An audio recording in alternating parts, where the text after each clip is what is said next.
is Sri Anwar Khanji, Sri Lalit ji, Sri Sunil Grover ji, ladies and gentlemen. On this important occasion of Engineers Day, I convey my heartiest greetings and warm wishes to all the participants who are physically present here and joining us through this virtual platform. On this day, we remember India's great civil engineer, Bharat Ratna, Sri Visvesvaraya. Sri Visvesvaraya, as he was fondly known, was a world-renowned civil engineer and statesman. His contribution to the nation building is unparalleled. His life and work are an inspiration for all engineers today. Engineering is as old as human history. Mankind largely owes its march of progress of the engineers. Our country is renowned for its marvels of engineering from ancient times to the modern period. The grand places, great forts, towering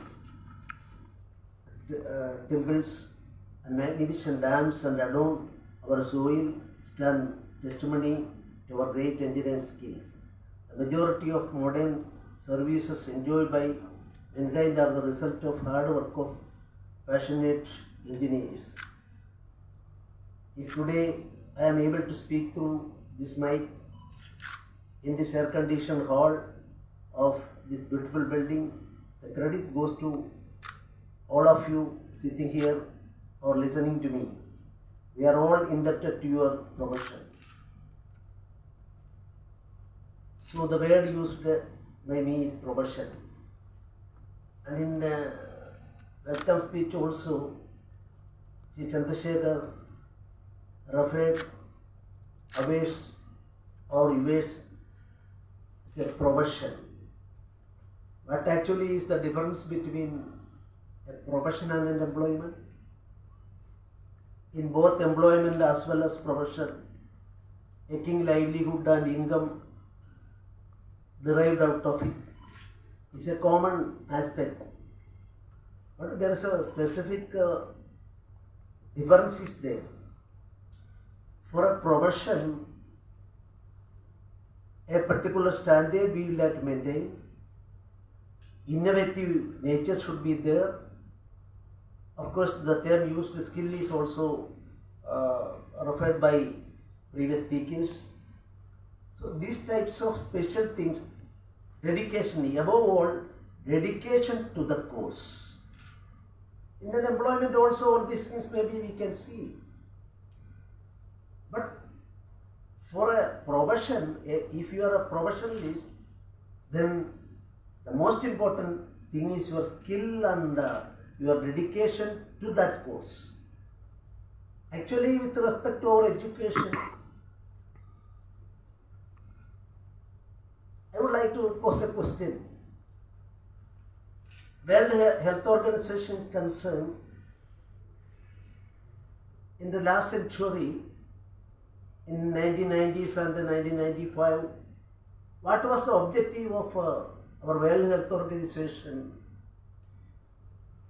declared and achieved? We see eradication of contagious diseases. For that purpose, eradication of contagious diseases,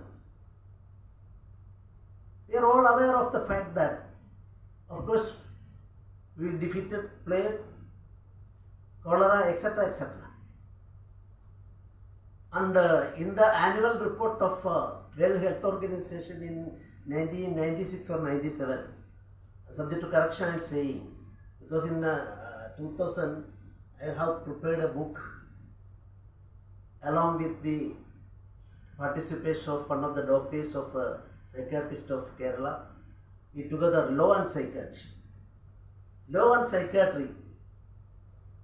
Then for the preparation of that book, I had an occasion to go through the declaration claim of our World Health Organization. Now I would like to ask a question before you. In this 21st century, is Ebola virus? Is there any remedy for that? AIDS, what is the solution? And finally, the pandemic situation created by COVID, and we are all facing a challenge we are facing nowadays. So the scientific achievements on the one side, at the same time, something more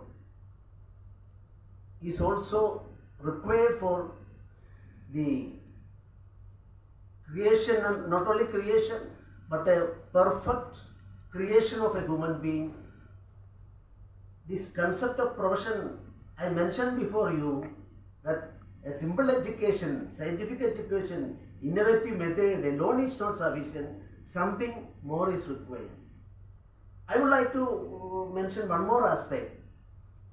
That is, I'm requesting your attention to Silicon Valley.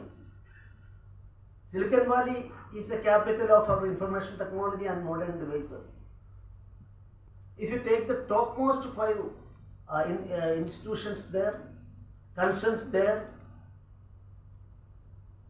I had occasion to go through an article which says, the names I am not remembering now, the topmost institutions there in the Silicon Valley, CEOs and founders of the institution, leaders of the institution are from arts subjects, arts graduates or arts postgraduates.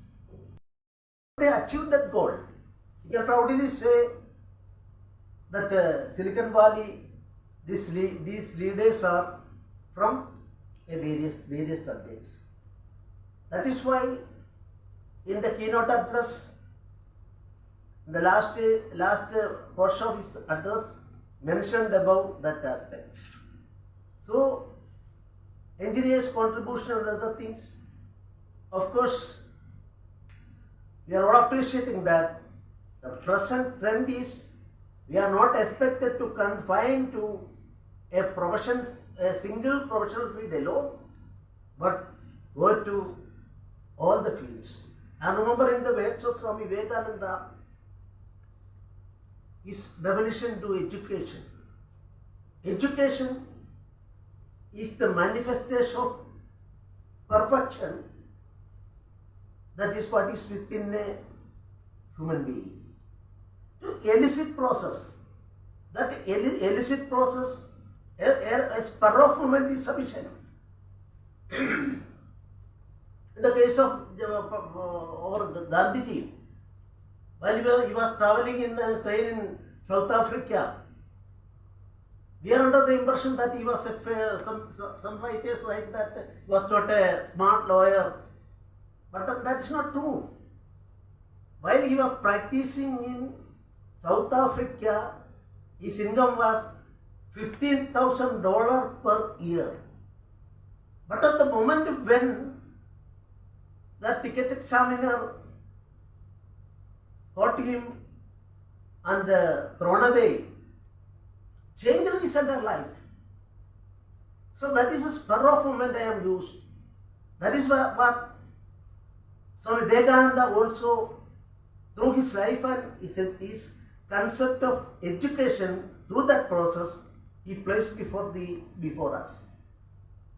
So, engineers, in this COVID pandemic, of course, undoubtedly derail our lives and economy severely. At the same time, the pandemic provided opportunities to the engineering community to deal with the crisis. During the difficult times when the country was in lockdown and later unlocking gradually, we were able to quickly adapt to the situation and fight the virus. Our hospitals and doctors were urgently in need of safety, and victims were urgently in need of life-saving medical equipments. The public also needed to be protected. In such a situation, the textile factory started to manufacture personal protection equipment.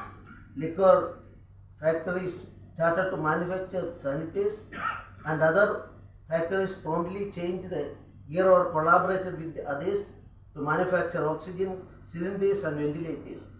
As a result, India was able to keep its infections and deaths to the minimum. The credit here again goes to the engineers for rising the occasion to successfully combating the virus. If the public were able to tide through lockdowns by chatting online or watching TV, it is again because of the skill of the engineers. The industrial sector, due to the pandemic, has been hit hard. I am not going to the statistics and other things. Latest Indian per capita income, GDP rate, etc., is a subject matter of discussion nowadays. I don't want to go through that.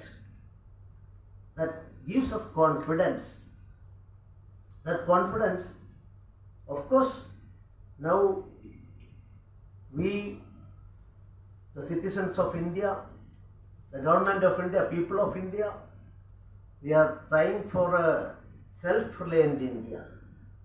For that purpose, I am requesting, I am soliciting help from all walks of life.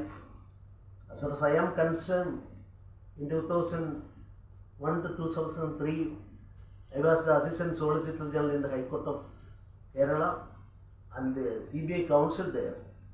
Then on a moment in 2003, at that time, the party which was ruling India under the Prime Ministership of Atal Bihari Vajpayee, even of course inspired me. I was the part and parcel of that organization.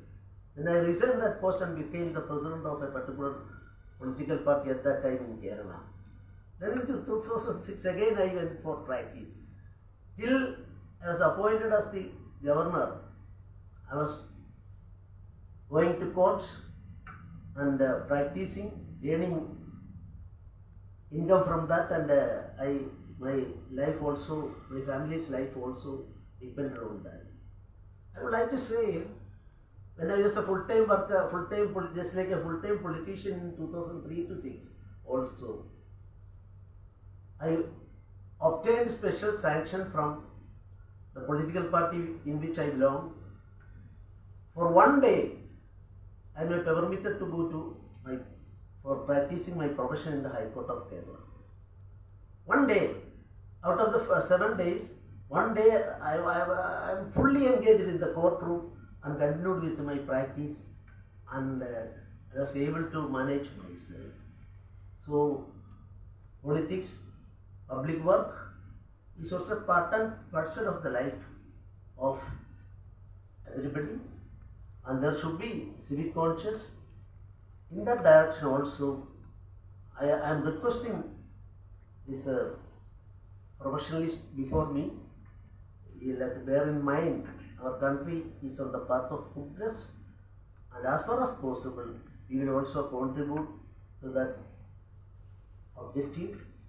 And I am very happy on this occasion. I would like to urge all of you to join hands, bring your hearts and minds together, invent an innovative